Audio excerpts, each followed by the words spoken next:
এ বন্ধু, তুই ঢুলিস না, সামনে তোর বাবা আছে। আমাকে আরেক পেক ডাল দে তো। समझ रहे हो आप? আসসালামু আলাইকুম ভাবি। রে বৌদি, কোথায় যাস? পেক ডাল দে তো। রে কথা বলছ না কে?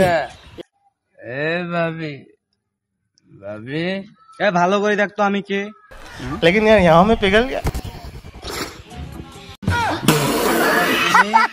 বাবা, সরি বাবা, সরি। তুই এখনই কি কইলি? বাবা আগে কইছিলাম আমার চোখের সমস্যা, ডাক্তার দেখাও। আজকে দেখো কি হলো, সব তোমার দোষ। ও তাই? তাহলে তো তোকে ডাক্তার দেখাতে হবে। হ্যাঁ বাবা, আমার ডাক্তার দেখাতে হবে। কই দেখি তোর চোখের দোষ। মদ খাই আসছিস, আজ কইস তোর চোখের দোষ। শুনি না। বাবা আর মদ খাবো না, বলো কি কাজ আছে, বলো কাজে যাই। এই যে আরে একটা ভ্যান আছে, ভ্যানটা নিয়ে যায় 1 কেজি ময়দা নিয়ে আসে। ঠিক আছে বাবা।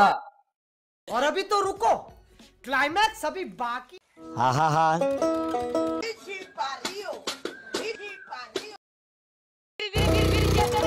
দক্ষিণ বাড়ির খালা আর উত্তর বাড়ির খালা, হয় তাড়াতাড়ি উইটা পালা আর বাইরে যেন আমাকে আরেক পেক ডাল। এটা কোন ধরনের মদ খেয়েছে রে? খালি ভুম ভুম টিপ টিপ করে।